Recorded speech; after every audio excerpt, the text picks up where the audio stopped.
Le James Dean que vous nous proposez, vous l'avez voulu aussi le plus proche de la réalité, c'est-à-dire avec aussi ses défauts.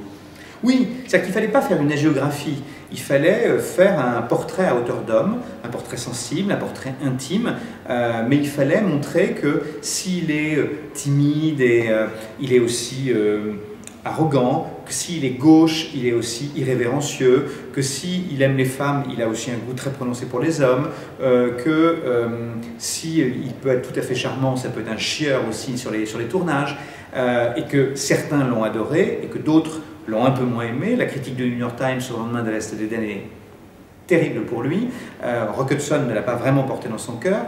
Donc il fallait qu'il y ait aussi d'autres regards sur lui pour que ça ne soit pas juste une espèce d'exercice d'admiration. C'est un exercice de tendresse, peut-être même d'amour. Et donc je crois que quand on est amoureux, ça n'empêche pas de discerner, ça ne rend pas aveugle. En tant que romancier, vous avez passé beaucoup de temps avec lui. Qu'est-ce qui vous plaît le plus en lui ? Ce qui me plaît le plus et ce qui m'émeut en fait, et ce qui m'émeut le plus, c'est le garçon de 9 ans. C'est lui que je garde en mémoire. C'est-à-dire que voilà un enfant qui naît dans l'Indiana, qui va grandir en Californie auprès de sa mère, qui est une mère complètement fantasque, très originale, très singulière.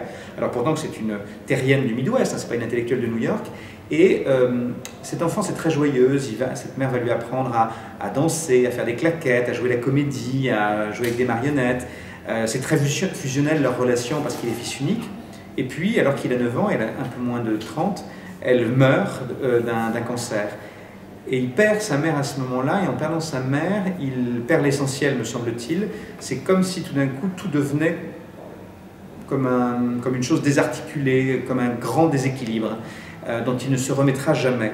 Et surtout, il y a cette scène qui, moi, me bouleverse encore, qui est que le corps de Mildred Dean, sa mère, est rapatrié depuis la Californie jusqu'à l'Indiana, et ça fait quand même 2000 miles, donc c'est relativement long. Le petit Jimmy prend le train avec sa grand-mère, et dans le même train, dans le wagon de queue, il y a le cercueil de sa mère. Et à chaque arrêt du train, il descend pour aller parler au cercueil. Et au fond, celui que j'ai envie de retenir de tous les James Dean que j'ai approché pendant l'écriture de ce roman, c'est celui-là, c'est le garçon de 9 ans inconsolable. Parce que je crois que tout s'est joué là, et que tout s'est détraqué là, et que la suite n'a été qu'une façon d'essayer de récupérer ce destin funeste sans jamais y arriver. Et en même temps, je savais que je bouclerais le livre par la promesse faite à sa mère sur son cercueil. Voilà, je savais que cet enfant, pour moi, pour le romancier que je suis, il avait forcément fait une promesse à sa mère, et le livre se terminerait sur sa façon à lui de la tenir, cette promesse. J'imagine aussi qu'il vous a agacé par moments. Oui, il est agaçant parce qu'il est arrogant, parce qu'il est instable, parce que sur les tournages il est ingérable, parce qu'il arrive en retard, parce qu'il ne se pointe pas aux avant-premières, parce qu'il a le melon. Voilà, il peut être tout à fait agaçant. Il est aussi crispant parce qu'il échappe, parce qu'il est insaisissable. C'est-à-dire qu'à un moment vous croyez le posséder, puis il s'en va. C'est comme quelque chose qui vous glisse entre les mains. Donc c'est un peu frustrant tout ça. Mais c'est ce qui fait aussi sa magie et son mythe. C'est qu'au fond, il continue de vous résister. Il continue de dire « je fais mon chemin et essaie de me rattraper, tu n'y arriveras pas ». Le livre rencontre un très bel accueil, autant de la critique que le public. Il y a un vrai enthousiasme autour de ce livre. Vous y attendiez ? On ne s'attend jamais à rien quand on sort un livre, ou si on s'attend à quelque chose, c'est au pire. Alors, est-ce que vous attendiez au pire?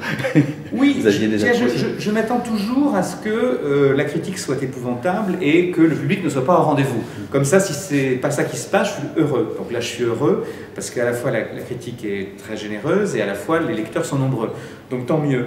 Mais c'est une façon de me protéger parce que c'est vrai que sortir un livre, c'est une chose violente d'une certaine manière. Donc on ne sait jamais si les gens sont au rendez-vous. Et puis vous auriez pu décevoir la vision que certains lecteurs peuvent avoir de James Dean. On prend un risque parce qu'il appartient à tout le monde de cette manière, James Dean. Donc si vous en emparez et que vous en proposez votre propre version, les gens peuvent vous dire « mais non, moi c'est pas comme ça que je le voyais ». Donc c'était effectivement un peu risqué. Il semblerait que voilà, les gens m'aient pardonné si voilà, et qu'il soit plutôt content de lire ce livre, tant mieux. Au contraire, il continue à vivre à travers ce livre. Philippe Besson, un grand merci pour cet entretien. Merci à vous. Je rappelle donc le titre du livre, Vivre vite, aux éditions Julliard. Et franchement, j'invite les internautes à devenir lecteurs parce qu'ils ne seront pas déçus. Merci beaucoup. Merci à vous.